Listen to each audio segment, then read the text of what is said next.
होते हैं। जगती जो है अनुष्टुप गायत्री आया 24 अक्षर का, मतलब पूरा पूरा अक्षर आता है। फिर अनुष्टुप आया, फिर उसरिक आया 28 अक्षर का, फिर 32 आया अनुष्टुप का। तो जितने ऋषियों ने लिखा है वो अनुष्टुप शब्द में क्यों लिखा? गायत्री पृथ्वी का है और अनुष्टुप जो है वो छंद और ऊपर से जाता है। जो आप किसी को बोलते, जब किसी मंत्र को बोलते हैं तो ऊपर की ओर जाता है। मरुत जो है वो आपकी चीजों को लेके ऊपर जाते हैं। आप जो भी लघु पाराशरी पढ़ें और रोज हर 4-5 दिन में एक श्लोक पढ़ें खाली, और लगातार लघु पाराशरी पढ़ें तो आपकी फलित बहुत अच्छी हो जाएगी। फलित बहुत सरल है, फलित नहीं इतनी कठिन है, लेकिन उसको हमारे जो सिलेबस में है ना ICAS का, बहुत बेहतरीन सिलेबस बना है। अब उसको भी ध्यान से देखिए, अब उस सिलेबस के अनुरूप चलिए। जो विशारद कर चुके हैं उनको फिर से एक बार शुरू से अंत तक पढ़ना चाहिए। शुरू में ही उन्होंने लिखा है संचित प्रारब्ध क्रियमाण। मैं कहता हूं कि इसको बार बार ध्यान में रखना चाहिए। संचित प्रारब्ध क्रियमाण, संचित प्रारब्ध क्रियमाण दिमाग में आना चाहिए आपके। हम अपनी क्लास में कभी कभी बराबर कहते हैं संचित प्रारब्ध क्रियमाण क्या होता है। तुम क्या तुम रख रहे हो?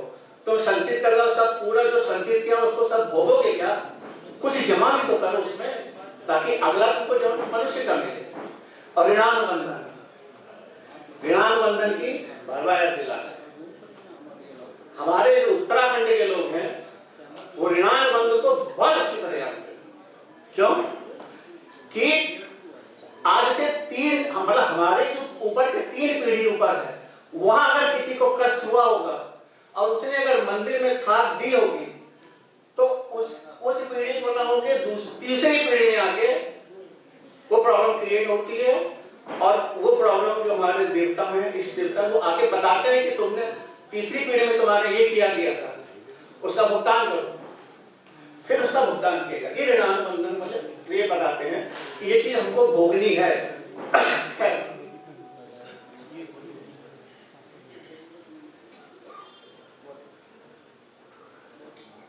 इसके बाद जो है हम एक लघु पाराशरी और उसको दोनों को मिला के अंत में आपको दिखाते हैं। लघु पाराशरी और गीता का एक लास्ट में दिखाते हैं। लास्ट में लिखा है यत्र योगेश्वर कृष्णो यत्र बार्थो धनुर्धर तत्र श्री विष्णु मूर्ति ध्रुवा नीति। संजय गांधी कहां से आया?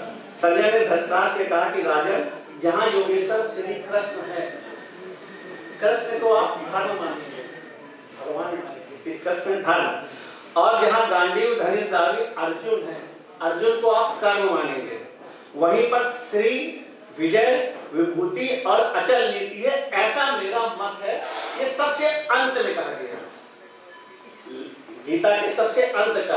अब लघु पाराशरी के सबसे अंत का और दिखाती मैं अपनी बात को खत्म करूंगा।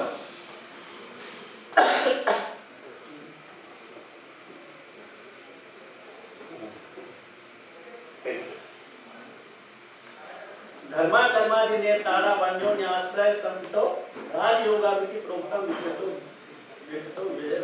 अब देखिए दोनों मिल कैसे हैं। उधर गीता समाप्त हो रही है, इधर लघु पाराशरी समाप्त हो रही है। घर में और जाके देख लीजिएगा। 9वें स्थान का स्वामी मतलब धर्म का स्वामी धर्मेश श्री कृष्ण 10th में हो, और 10th स्थान का स्वामी मतलब कर्मेश अर्जुन, यहाँ पर अर्जुन को लगाएंगे। अर्जुन 9वें स्थान में, तो इस योग में उत्पन्न व्यक्ति विजयी विख्यात होता है। यही गीता में लिखा है, यही इन्होंने लिखा हुआ है। मतलब जो भी कर्म करें वो धर्म के अनुरूप करें तो हम विजयी भी होंगे, विख्यात भी होंगे और सफल भी होंगे। बस इसी के साथ मैं अपनी बात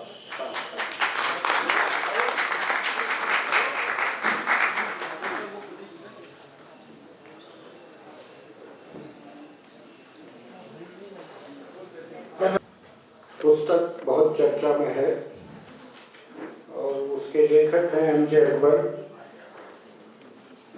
देश के मूर्धन्य पत्रकार रहे हैं और पिछली मोदी गवर्नमेंट में सेंट्रल मिनिस्टर भी थे।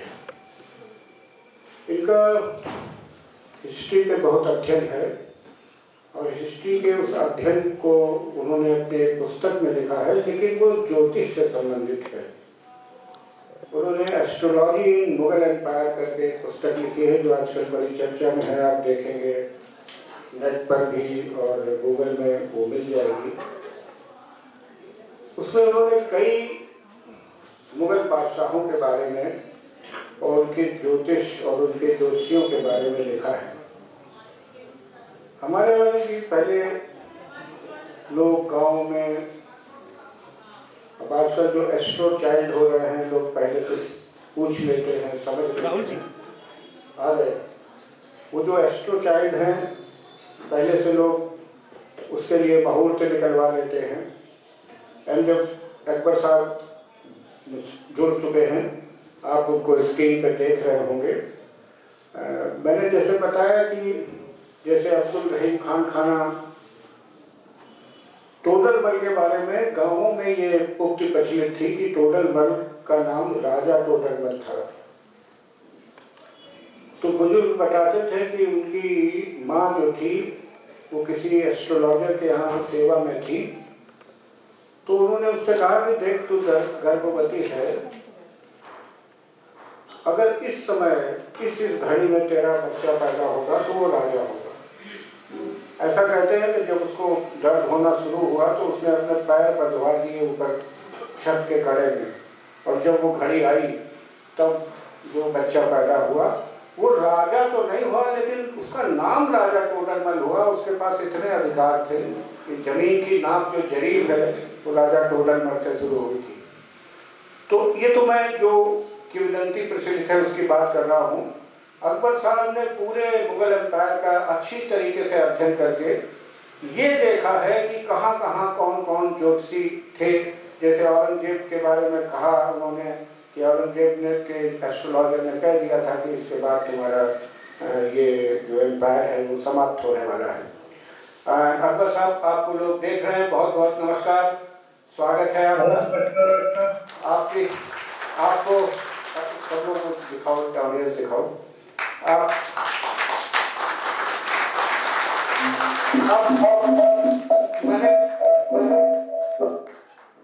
मैंने थोड़ी सी भूमिका बना दी है। It is over to you. आप अपनी बात प्रारंभ कर सकते हैं, बिल्कुल स्टार्ट कीजिए। बहुत बहुत धन्यवाद रमेश जी, और बहुत बहुत धन्यवाद आप सब जो इस महफिल में शामिल हुए हैं। और मुझे यहाँ पर आपके साथ दूर से ही, लेकिन नज़र से दूर है, दिल से तो नज़दीक हूँ, आपके सामने इस सम्मेलन में आने का मौका दिया, उसके लिए बहुत धन्यवाद। ये किताब जो मेरी है ज्योतिष के बारे में, और ख़ासतौर मुगल कितना ज्योतिष में यकीन करते थे, ये बात जो है बहुत लोगों की यकीन नहीं। उनको लगता है, मैं साफ बात कहना चाहता हूँ, उनको लगता है क्योंकि वो मजहब से मुसलमान थे इसीलिए ज्योतिष में उनको कैसे यकीन है। लेकिन उनकी इतनी बुनियादी यकीन इतनी जबरदस्त थी कि कोई भी ऐसा मगर राजा नहीं था जिसके साथ ज्योतिष नहीं थे। और इसका कारण है कि वो जो है अपने जो खून को चंगेज खान के खून से जोड़ते थे।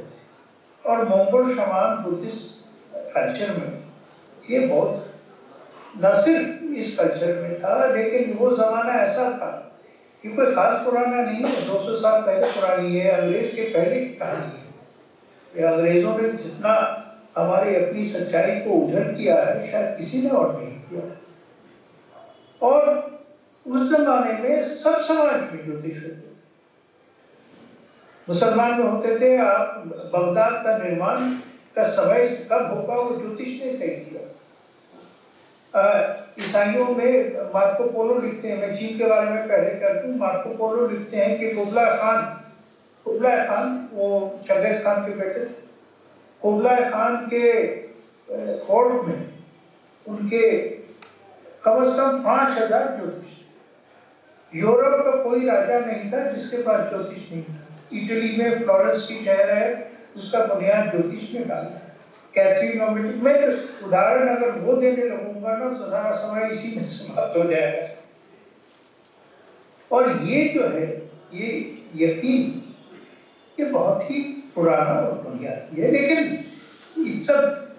ये सब कहने के पहले मैं एक प्रश्न तो मेरे अंदर था, जो लोग मुझसे पूछते हैं, उसका जवाब देना चाहता हूँ। अक्सर लोग अब पूछने लगे हैं कि भैया आपने किताब तो लिख दी ज्योतिष के ऊपर, लेकिन आप खुद ज्योतिष में यकीन करते हैं? इसका जवाब मैंने प्रश्न तो स्वाभाविक है, जवाब भी देना ही पड़ेगा। और उसका जवाब है, अच्छा मैं एक चीज जानता हूँ, मुझमें इतना घमंड नहीं है, मुझमें इतना घमंड नहीं है कि मैं समझूं कि विश्व ब्रह्मांड का सारा ज्ञान जो है वो मेरे समझ के सीमा तक ही है। मेरे समझ के सीमा के बाहर कितना कुछ ज्ञान है। कोई कहीं, कोई भी आज का व्यक्ति, आज मैं सबको कहता हूं कि आज कभी अपने कमरे से निकल के किसी गांव में चले जाइए, क्योंकि शहरों में तो हमने आसमान के ऊपर एक पर्दा लगा दिया है धुंध का। किसी गांव में चले जाइए और एक बार तारों को देख तो लीजिए। और जब आप देखेंगे, जिस दिन आप कायनात को देखेंगे, जिस दिन आप ब्रह्मांड को देखेंगे, उस दिन आप समझ जाएंगे कि इतनी बड़ी जो हमारे, जिसको हम क्रिएशन कहते हैं पृथ्वी में, इसके पीछे पैटर्न कैसे नहीं हो सकता। दूसरी बात देखिए, ज्योतिष जो है वो मैंने हमारे जितनी सदियां जितने हजारों साल, कितने मिलियन साल में पैदा हुए हैं, मैं समझता हूँ सबसे पुरानी विद्या अगर किसी चीज की है। और इतने साल अगर ज्योतिष जिंदा रहा तो इसलिए जिंदा रहा क्योंकि ज्योतिष के साथ एक है जो आप भी जानते हैं, आप किसी के सामने भविष्यवाणी कीजिए तो उस पर 2 साल में पता लग जाएगा ना कि आपकी भविष्यवाणी सही थी कि नहीं। तो अगर आपकी भविष्यवाणी की क्रेडिबिलिटी सच्चाई से नहीं मिलती, सच्चाई से नहीं प्रूव होती, तो ये भी ज्ञान जो है उसकी इज्जत नहीं होती। क्योंकि इतने साल, इतने हजारों साल चल रहा है, इसका भी मतलब है कुछ तो दम है इसमें, बहुत दम है। अब यहाँ एक मामला हमारे मुगल परिवार। आप अभी कहानी अकबर के पैदाइश की कहानी आपने सुनी है। मैं थोड़ा सा उसके वो बहुत ही मतलब आश्चर्यजनक कही। ये सारी मेरी जो रिसर्च है वो ओरिजिनल सोर्सेस है।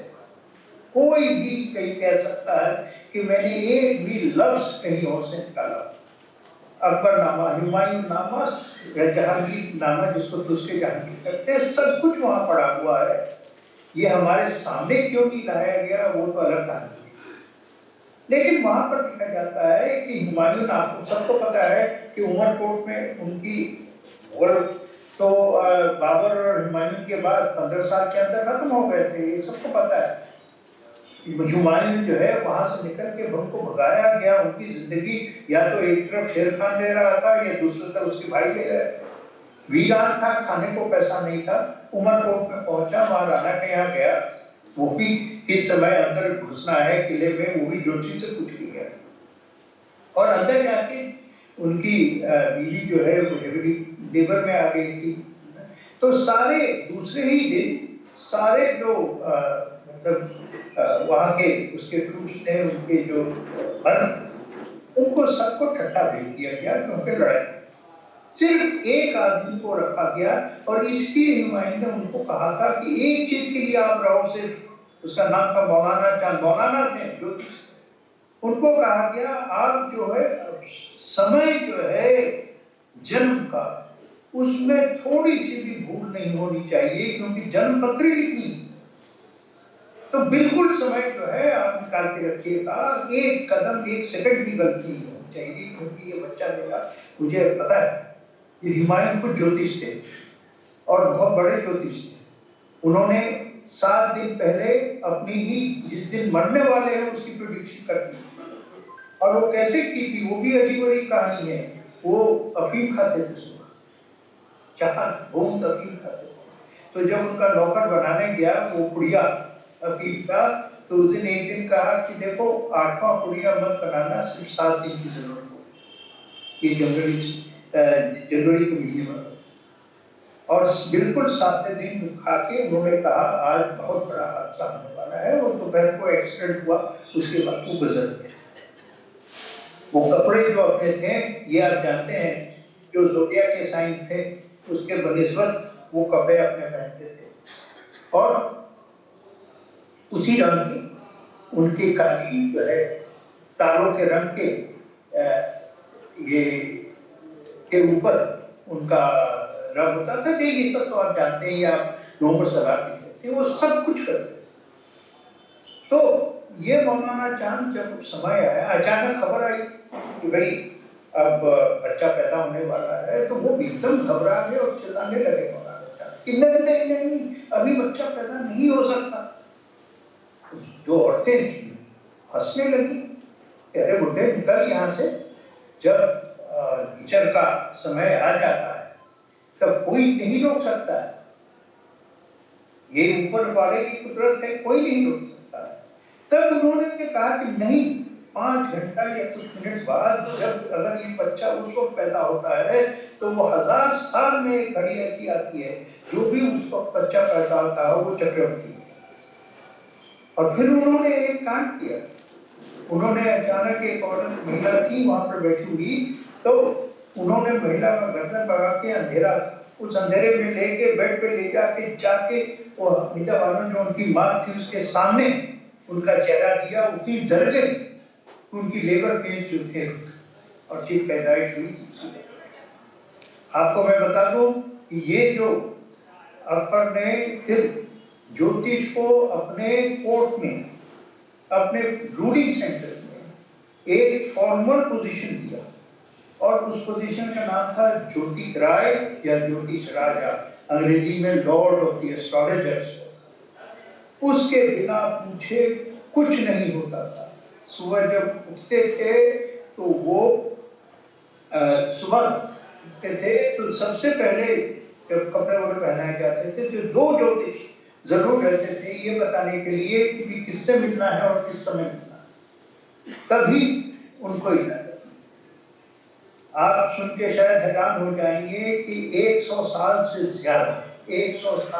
ज्यादा जो ज्योतिष राय था, जो ज्योतिष राजा था, उसका वो जो है वाराणसी का ब्राह्मण होता था। और ये वाराणसी का ब्राह्मण उसके नाम है, ऐसी बात नहीं है कि मैं निकालता हूँ सिर्फ आपको कहने के लिए, मैं आपको बिल्कुल उनका नाम देता हूँ। उनका अपना ज्योतिष राजा जो था उसका नाम था नीलकंठ, जहांगीर का था चिंतन और केशव शर्मा, तो एक के बाद एक। शाहजहां का था परमानंद और उसके बाद मलाजी।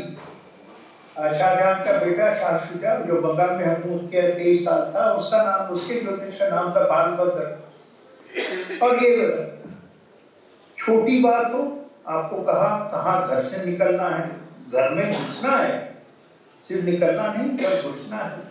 और उसके और या तो जब जंग का समय है, जब लड़ाई करनी है, कश्मीर के सुल्तान के साथ ने अकबर के साथ कुछ झड़प हो गई, गलत होगी, शायद पैसा होगा, टैक्स हो नहीं भेजा होगा, लेकिन तय हुआ कि कश्मीर के सुल्तान के ऊपर हमला करना। तो फिर जो कोर्ट में जो उनके लोग थे उनके बीच में विवाद हो गया कि समय अभी सही नहीं, शायद ये सितंबर अक्टूबर का अब जो है अगर हमारे फौज जाएगी तो बर्फ गिरने लगेगा, रुक जाएगी, अटक जाएगी और हमें शर्मिंदा होकर वापस आना पड़ेगा। तो ये झगड़ा चल रहा था। तो जब झगड़ा नहीं बंद हुआ तो अकबर ने कहा कि एक ही आदमी है,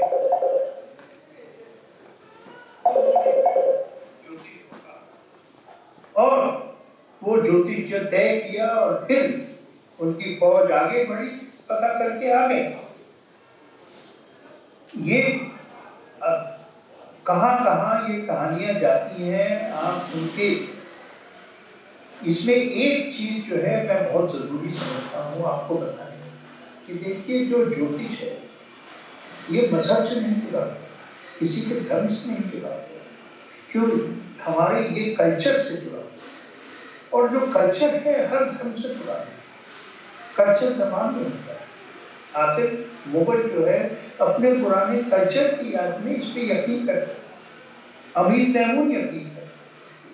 आज मैं मानता हूँ कि अगर पाकिस्तान जो है बिखरा हुआ मुल्क है, संभाल नहीं पा सकता है अपने आप को, उसका भी बहुत बड़ा कारण है, क्योंकि जो मुल्क इंडस वैली, इंडस नदी के ऊपर उसकी मतलब साम्राज्य, वो इंडस वैली सिविलाइजेशन को नहीं मानता है, मोहनजोदारो को नहीं मानता है, हड़प्पा को नहीं मानता है, बहुत गंधर्व इलाके को नहीं मानता है, तो वो मुल्क कभी संभल नहीं सकता, क्योंकि अपने सही कल्चरल इतिहास को उसमें जोड़ दिया है।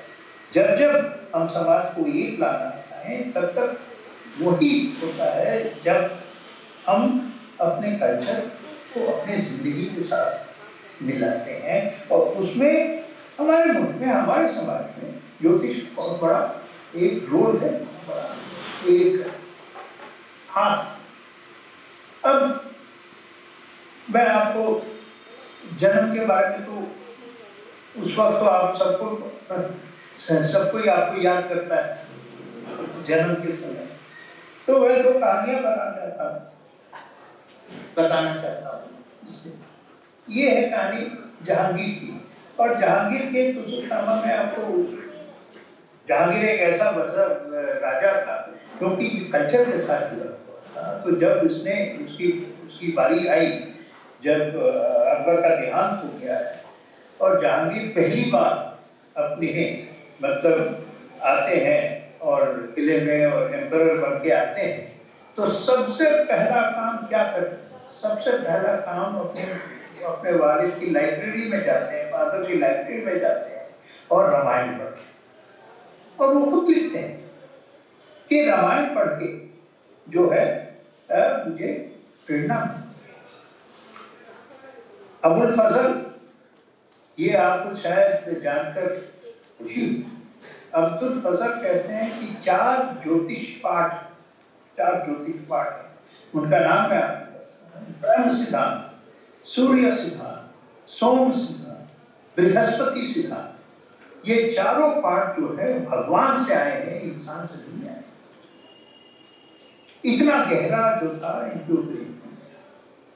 तो जब जहांगीर वो लिखते हैं कि 1621 में जहांगीर जरा कुछ ज्यादा ही मस्त होते थे, ज्यादा ही शराब पीते, तो उनकी सेहत तो है खराब होने लगी, लेकिन वो लिखते हैं कि हमारे ज्योतिषों ने कह दिया था कि 1621 की उम्र जब साल आएगा उस समय से आपका तबीयत जो है, हेल्थ जो है खराब होने लगेगा, और कहते हैं बिल्कुल वैसा ही होगा। वो कहते हैं, फिर 2 कहानियां बताते हैं।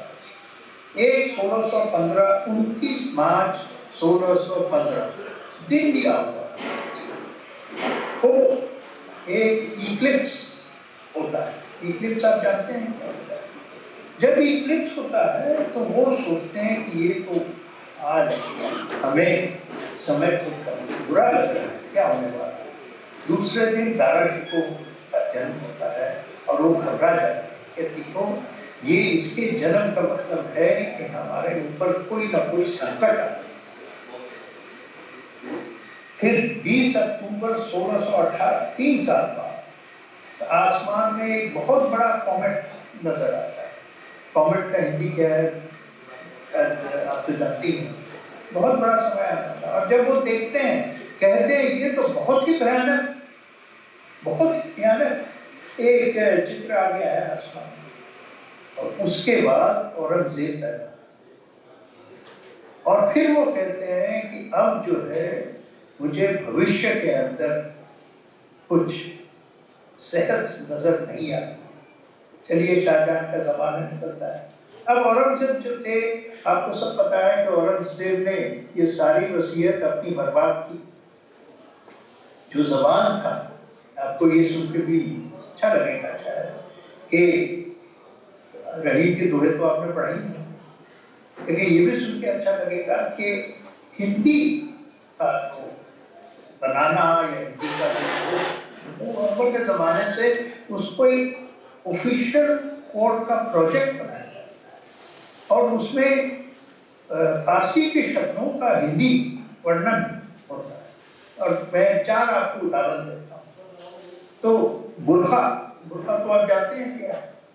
बुरखा का हिंदी क्या बनाया उन्होंने? चित्रगुप्त। बहुत ही मुझे तो बड़ा अच्छा लगा सुन के। कुल जो टोपी होती है उसको क्या बनाया? सीस सोना। रिबन औरतें पहनती, फारसी में था मुएबा, केशगन, शॉल, परम नरम, जूते फारसी में थे पाई अफजल, उसको चरण धरम।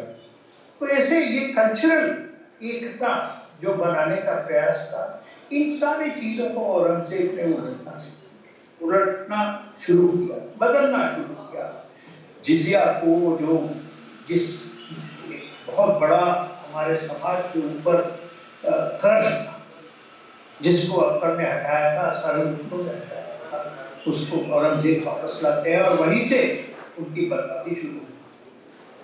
लेकिन ये औरंगजेब भी बिना जोची के नहीं आगे बढ़ते। आपको फिर से उनके थोड़ी बहुत हैरानी होगी कि इन्होंने अपना तख्तपोशी जो है 2 बार किया है। एक बार दारा शिकोह को हरा के, दूसरी बार शाह शुजा को हरा के। और तख्त में बैठने के लिए और मतलब सर पे बैठने के लिए तो बहुत ही उत्तेजित होते थे। लेकिन उन्होंने भी मई के पहले दिन दिल्ली आते हैं, जून तक इंतजार करते हैं, क्योंकि जोशी कहता है कि समय सही नहीं, अभी आप नहीं कर सकते। तो उनको भी जोशी हमनी पड़ी और नई पालनी पड़ी, मतलब वो हर वक्त मानते थे। जब कश्मीर बन गया था उस जमाने में एक 6 महीने लगते थे, तो वो एक वो बर्नियर है अंग्रेज, वो पूछने लगा कि भैया ये शाम को क्यों निकल रहा है, क्योंकि फिर 5 बजे सूरज मकरूब हो जाएगा, फिर उठना पड़ेगा। बस इसलिए कि ज्योतिष ने कहा कि उसके पहले आप नहीं निकल सकती है। तो मतलब रोजमर्रा की बात है। मैं आपको एक बहुत बड़ी बात, 80 बरस की उम्र औरंगजेब ने अपने बड़े लड़के बहादुर शाह को बुलाया। उसका भी दिन है तारीख में 21 फरवरी 1687। और उन्होंने बोला, कहा कि मैंने अपने चारों बेटों को तो देख लिया है, तुममें कौन सा अच्छा बुरा है वो भविष्य बताएगा, लेकिन मुझे लगता है शायद तुम्ही को ही बनना पड़ेगा। उसका नाम बना बहादुर शाह। तो उन्होंने बोला कि कहा कि देखो मैं अभी तुम्हें कुछ बातें बताऊंगा बाप की तरह, जो किसी को नहीं पता। कि जब मैं पैदा हुआ था, जब मैं बच्चा था, मुझे कौन, मैं तीसरा बेटा था, मुझे कौन शहंशाह और राजा बना रहा था। हमारे बाप का लाडला था दारा शिकोह, और अगर दारा शिकोह बन गया होता तो हमारे इतिहास बदली होती दूसरी। तो दारा शिकोह बनना है, अगर दारा शिकोह कुछ हो गया तो फिर शासन में मिलते हैं हमारे बड़े भाई। मुझे तो कोई चांस ही नहीं, लेकिन मुझे शुरू से पूरा यकीन था कि मैं ही बनूंगा। क्यों? क्योंकि मेरी पैदाइश पे जनपत्री लिखी गई थी, मेरी 80 साल हो गए हैं, हर एक वाकया जो मेरी जिंदगी के साथ हुआ है वो उस जनपत्री में लिखा है। इतना ही। अब मैंने कहा कि देखो, अब उसी जनपत्री में एक और बात लिखी हुई है। अभी देखोगे तो हमारा जो एम्पायर वो बादशाह से लेके केरल तक के नजदीक तक पहुंच गया। इतना बड़ा शायद कभी नहीं हुआ, लेकिन अभी लगता है कि इतना मजबूत, इतना ताकतवर। लेकिन उस जनपत्री में लिखा हुआ है कि मेरे जाने के बाद 2-3 साल के अंदर, मेरे जाने के बाद 2-3 साल के अंदर ये पूरा पूरा इतना बड़ा एम्पायर जो है भ्रष्ट हो जाएगा, नष्ट। और ये बात को यकीन नहीं, लेकिन तो कह रहे हैं ज्योतिष ने कहा है और यही है। और सच्चाई जो निकली वो यही निकली कि सारा मुगल कायनात जो था खत्म। आपको अभी और 5 मिनट बाकी है, तो मैं आपको कुछ और बातें बता देता हूँ कि शायद आपकी दिलचस्पी हमारे किताब में और इस ज्ञान में रहे। जिंदगी के हर चीज में जब जहांगीर की एक बेटी हुई थी, उसका नाम था, वो केतु के समय में बेटी हुई थी, तो जोशी जो है कह रहे थे आप इसे अभी ना मिले तो अच्छा। और वो नहीं मिले, 3 साल लग गए, जब तक समय सही नहीं हुआ तब तक नहीं। जब उनके जिंदगी पे जब हुआ तब उन्होंने अपने मंत्र जो होते थे उनको बुलाते थे और उनको बुला के उनसे ज्ञान लेके उनसे रास्ता देते। जगत गोसाई होते थे, उनसे पूछ के ही वो काम करते। उन्होंने जहांगीर ने अपने जो सिक्का उनका बना, पहली बार सिक्का पे जो ज्योतिष के साइंस वो सिक्के लगे।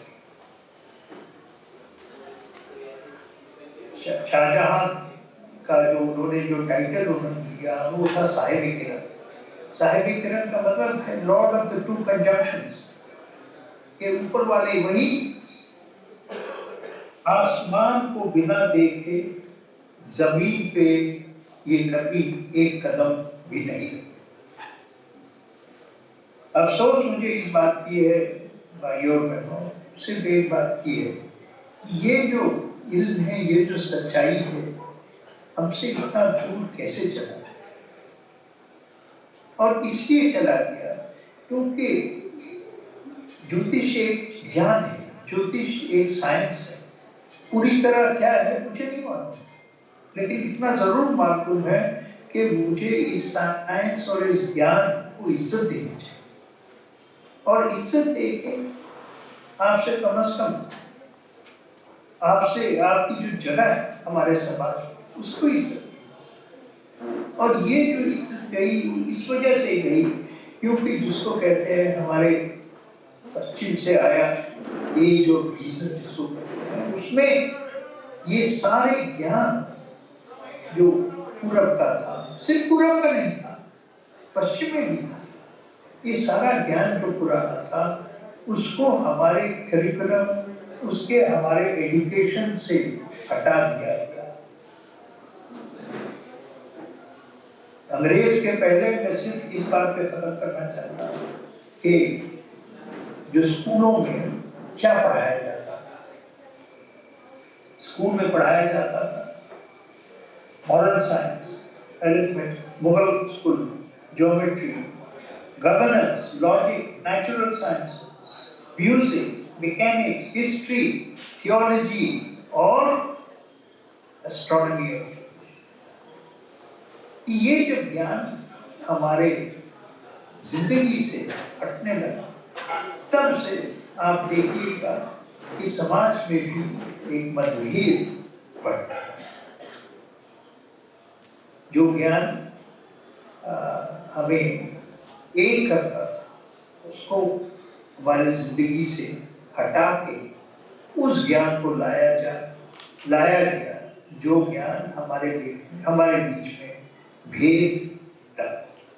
और उस भेद का क्या इतिहास ने अंजाम दिया, क्या इतिहास ने उस पे क्या चाबुक मारा हमारे इतिहास में वो तो हमने 47 में भी देखा है और शायद आज भी देख रहे हैं। तो मैं सिर्फ इतना जरूर कहना चाहता हूँ कि अगर आपको मौका मिले तो आप किताब पढ़ लें और आप जिस ज्ञान और जिस को आप ने अपनी जिंदगी के साथ जोड़ लिया है, उस ज्ञान को हमारे समाज, हमारे बीच में कायम रखें और फैलाते हैं। बहुत बहुत धन्यवाद। बहुत बहुत शुक्रिया अजमेर साहब आपका। आपने बाद में मैसेज भी बहुत अच्छा दिया और जो आपकी पुस्तक है उसको मैंने तो पढ़ी है, उसका जल्दी मैं आशा करता हूँ हिंदी रूपांतरण भी आएगा और आपसे संपर्क में रहूँगा। दिल्ली आए तो जरूर मुलाकात करूँगा। नमस्कार।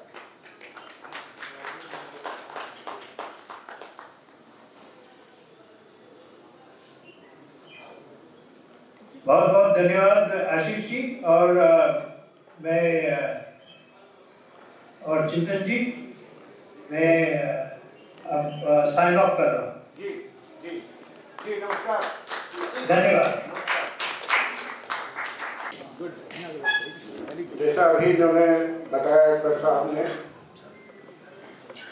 ज्ञान की परंपरा संस्कृति से जुड़ी है।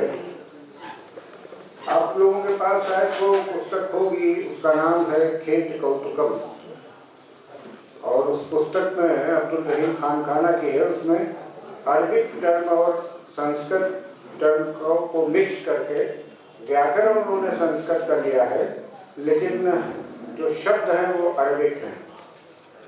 अब वो जैसे कहते हैं यदा मुस्तरी करकटे व कमाने तदा चश्मखोरा जमी आसमाने तदा ज्योतिषी क्या लिखेगा पढ़ेगा हुआ बालका बादशाही करेगा।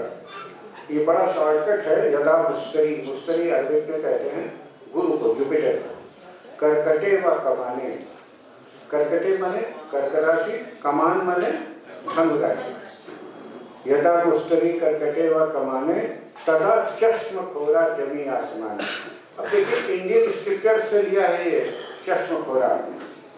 शुक्राचार्य महाराज की एक आंख खराब थी, चश्म कहते हैं आंख को, इसी से शब्द चश्मा बना है। जमी आसमान में 4th या 10th में हो शुक्र और कर्क या धनु में हो जुपिटर, तो तदा ज्योतिषी क्या लिखेगा पढ़ेगा हुआ बालका बादशाही करेगा। तो इस तरह के उन्होंने 18 उसमें 18 वर्षस दिए हैं। हमने उसका दोहे में हिंदी रूपांतरण भी किया था। तो कुल मिला के मैं ये कहना चाहता हूँ कि सभी दुनिया में सभी जगह जिन लोगों का इन्होंने नाम लिया, नीलकंठ का, इन सब की पुस्तकें हैं। ताजिक नीलकंठी उन्होंने लिखी, यहाँ से अल्बेरूनी जब आए थे भारत तब ले गए थे, अरब में जाके उसको विकसित किया। तो बहुत से ऐसे विद्वान हुए हैं जो हर जगह, दुनिया के हर जगह हर धर्म में हुए हैं और उन सभी विद्वानों को से सीखना चाहिए, समझना चाहिए। नेक्स्ट अरुण आप बताइए कौन है। एक फिर से मैं आपको सूचना दे दूं, 3:40 हुआ है, तो 5 बजे से 6 बजे के मध्य में वो जो क्विज कंपटीशन है वो होना। तो हाँ वो ठीक है। अच्छा, इसको हम क्योंकि जाड़ा बहुत है और इसलिए कुछ लोग जानने की मानसिकता में ना हो जाएं, इसलिए क्विज को 4 बजे कर देते हैं। 4 से 4:30 के बीच में मिश्रा जी इसको कंडक्ट करेंगे। आपसे कुछ साधारण से सवाल पूछे जाएंगे जो लोग इसमें भाग लेना चाहते हैं उनसे। और बस ये है कि क्योंकि यहाँ बहुत पुराने विद्यार्थी भी हैं, बहुत वो सब इसमें इसलिए नहीं रहेंगे, फिर नए लोगों का उत्साहवर्धन कैसे होगा। 3 कप्स हमारे पास हैं जो ये सामने दिख रहे हैं।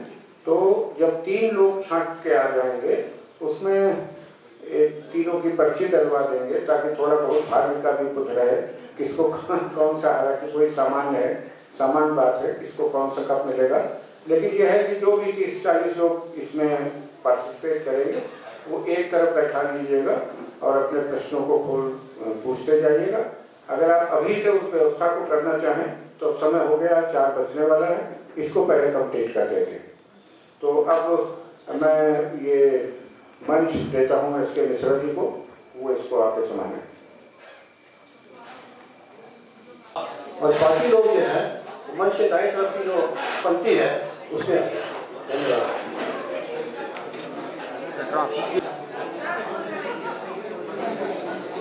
दाहिना हाथ बताओ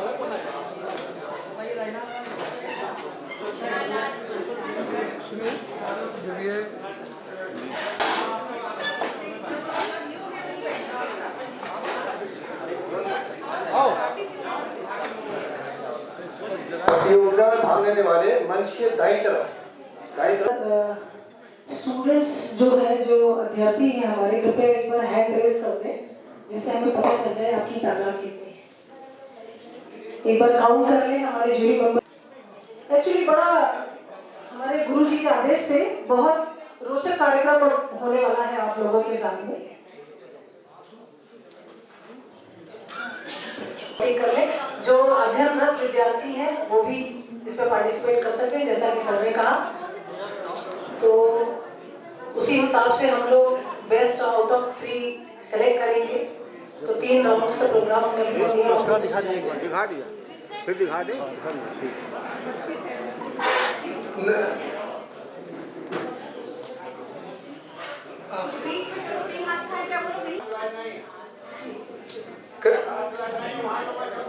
मैं आप लोगों से गुजारिश करूंगी कि जितने पार्टिसिपेंट्स हैं वो अपने दाईं तरफ आ जाएं। सब लोग दाईं तरफ शिफ्ट हो जाए और जो पार्टिसिपेंट्स नहीं हैं वो लेफ्ट साइड पे शिफ्ट हो जाए प्लीज।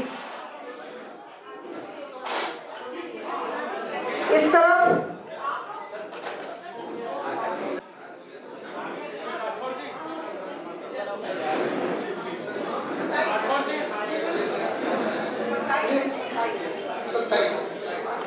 अब मैं अनुरोध करता हूं आपके निर्णायक मंडल में श्री राम साहब पांडे जी, श्री शिव प्रकाश श्रीवास्तव जी और श्री बीबी सिंह जी कृपया मंच पर आ जाएं। और सुनीता जी से अनुरोध है आप नीचे देखते हुए व्यवस्था को ठीक से। और अशोक त्रिपाठी जी, अशोक त्रिपाठी जी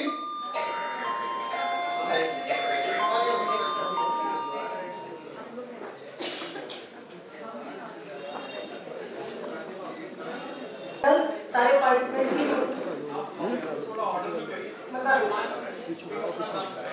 मैडम से मैंने अनुरोध किया है कि वो अपने पूरे हाउस को ऑर्डर में कर लें। जो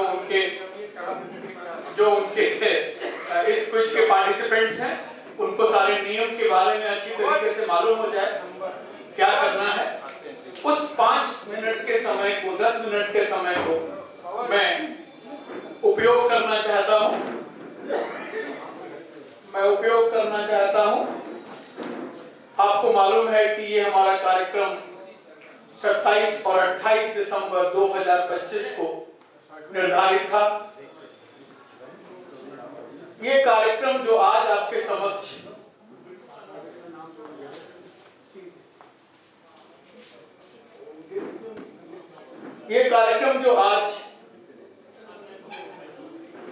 हमारे समक्ष इतनी भव्यता के साथ संपन्न हुआ, इसमें हमारे उन तमाम साथियों ने पिछले 2 महीने से लगातार अपने अथक प्रयास किए हैं, जिसका ये सुखद परिणाम है कि हमें आज इस कार्यक्रम की भव्यता की अनुभूति हुई है। इस अवसर पर हम अपने ऐसे सभी वॉलंटियर्स को यहाँ पर बुला करके आप सबके समक्ष सम्मानित करना चाहते हैं और आपसे अनुरोध करेंगे कि ये सब आपके बीच के ही साथी हैं। इस अवसर पर आप उनका उत्साहवर्धन करें ताकि कानपुर चैप्टर को ऐसे वॉलंटियर्स लगातार अनवरत रूप से अपना सहयोग प्रदान करने के लिए आगे आते रहें। मैं अनुरोध करूंगा 10 मिनट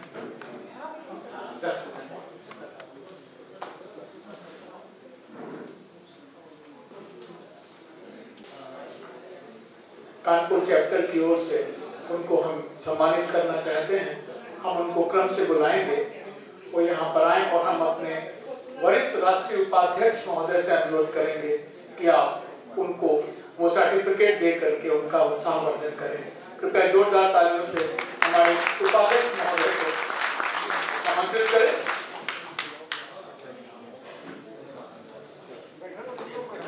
बैठिए ना, आप बैठा देखिए,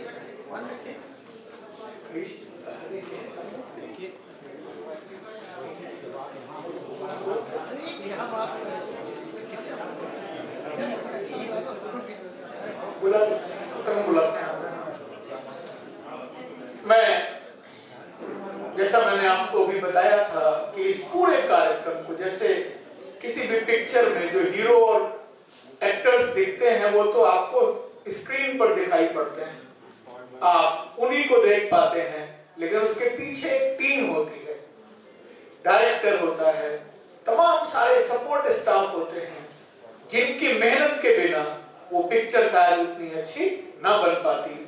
ठीक वही बात यहाँ पर भी लागू होती है कि हमारे तमाम साथियों ने स्वयं से अपने आप को उपस्थित किया और इस कार्यक्रम को, इस आयोजन को, इस भव्यता प्रदान करने में अपना योगदान दिया।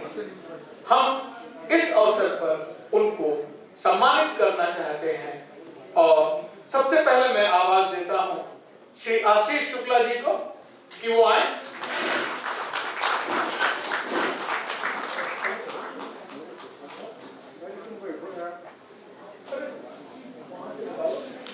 आशीष शुक्ला जी को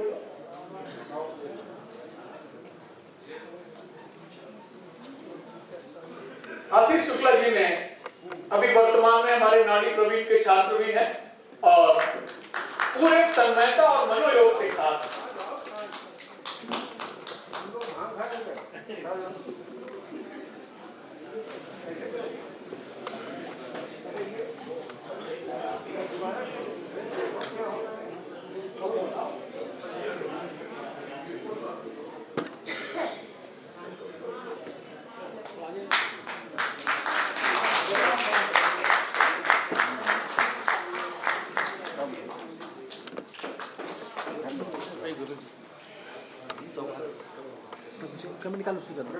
मैं डॉक्टर वैभव मिश्रा को बुलाऊंगा। डॉक्टर वैभव मिश्रा अभी नहीं है। हमारे सारे जो मेहमान कानपुर आए, उनके आगमन पर उनको रिसीव करना और उनके प्रस्थान पर उनको निर्धारित गंतव्य तक पहुंचाने में पवन गुप्ता जी ने काफी सहयोग किया है। वास्तव में इस ऐसे मौसम में उनका ये सहयोग सराहनीय है। Thank you. के लिए 24 घंटे भी काम करना इनको कम लगता है। इतना तत्परता के साथ, इतनी तन्मयता के साथ इन्होंने इस फंक्शन को आयोजन करने में अपना योगदान दिया और जो सुस्वादिष्ट भोजन आपको ये 2 दिनों में मिला है वो श्री हरीश बंसल जी की मेहनत से आपको मिला है। में अपना योगदान दिया हुआ है। हम उनके इस योगदान की प्रशंसा करते हैं, सराहना करते हैं। मैडम ज्योति रानी सामने सामने सामने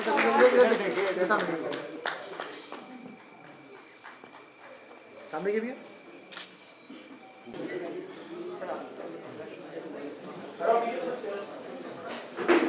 सामने सामने के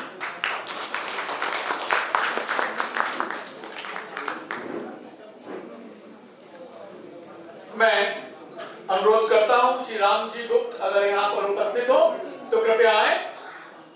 श्री राम जी गुप्ता जी।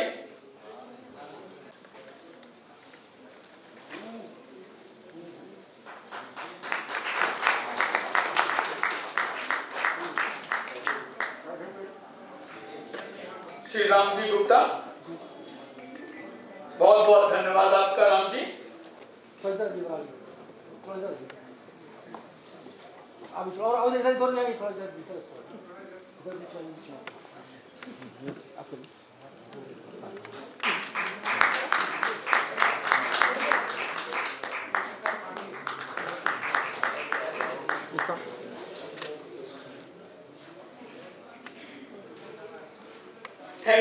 Thank you. और उनके बिना उपस्थित हुए शायद कार्यक्रम हमको कहीं ना कहीं कुछ कमी दे देता है। श्री गोविंद पांडे जी, जो हमारी स्मृतियां हैं उसमें गोविंद पांडे जी आपको अवश्य भैया भैया भैया दिखाई पड़ेंगे। बीच में और ये जो फोटोग्राफर महोदय हैं गोविंद पांडे,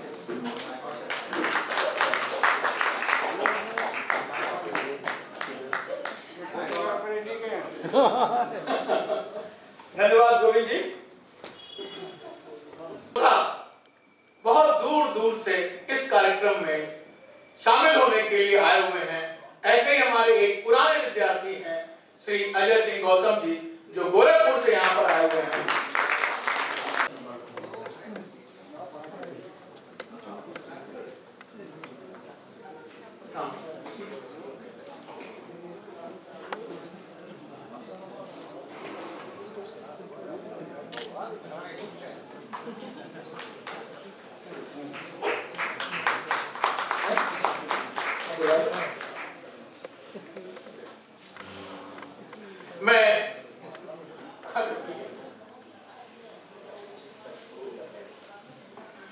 मैं इसी क्रम में अनुरोध करता हूं मैडम काजल लव कुमार जी से, जो थोड़ा पीछे हो, आप कैमरे से अंदर हैं।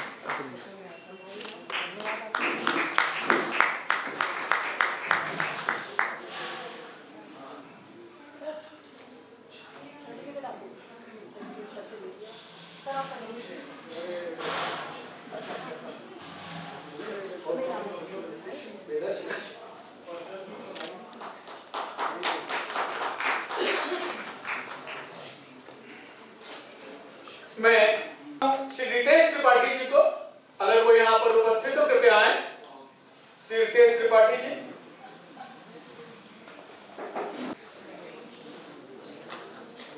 रितेश त्रिपाठी जी का भी इस कार्यक्रम में बहुत योगदान रहा। जाड़े के मौसम में बहुत देर शाम तक उन्होंने हमारे साथ अपना समय बिताया और जो भी सहयोग वांछित था वो उन्होंने हमको प्रदान किया। इसके लिए उनका बहुत बहुत आभार। श्री रितेश त्रिपाठी जी, श्री श्याम जी मिश्रा को, वो भी यहाँ पर उपस्थित हैं, कृपया आए। श्री श्याम जी मिश्रा,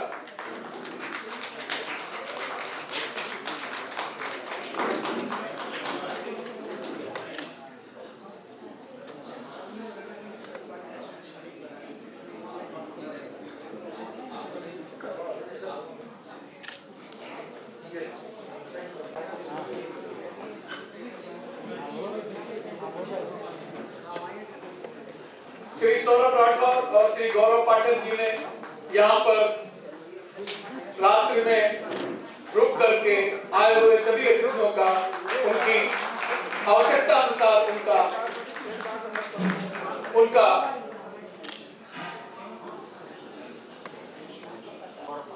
श्री गौरव पाठक जी, गौरव पाठक,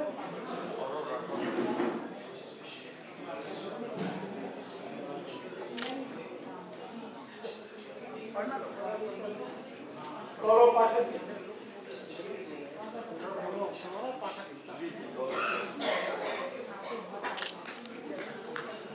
इस तरह का कार्यक्रम उन्होंने जो संपादित किया है उसके लिए बधाई के पात्र हैं। प्लीज आदित्य वाजपेयी, श्री विनायक दुबे अगर यहाँ पर उपस्थित हो, श्री अनुराग मिश्रा और श्री राहुल सिंह जी।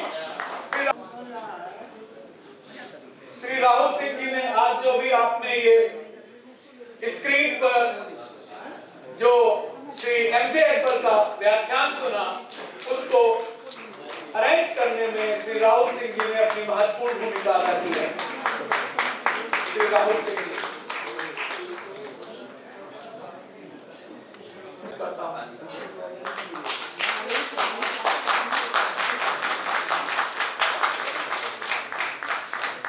श्री गणेश वर्मा जी,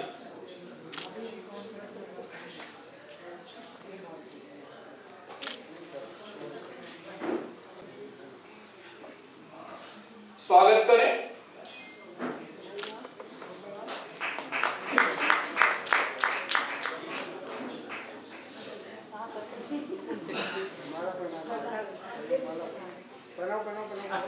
फोटोग्राफर चिंता मत करो, वो आपके हिसाब से चलेगा।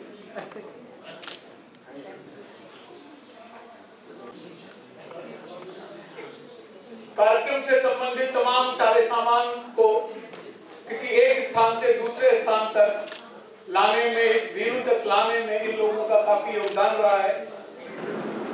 व्यवस्था को उन्होंने देखा है, इसके लिए प्रांजल पांडे जी, श्री वेदाशीष जी,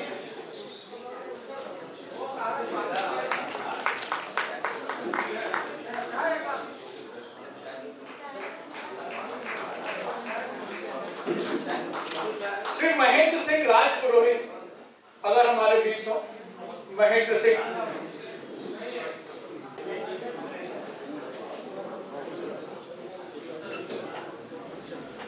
और श्री अजय पांडे जी के स्वागत के उपरांत मैं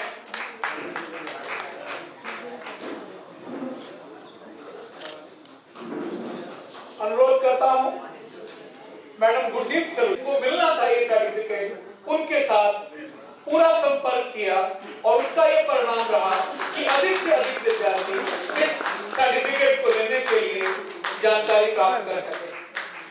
मैडम जी ये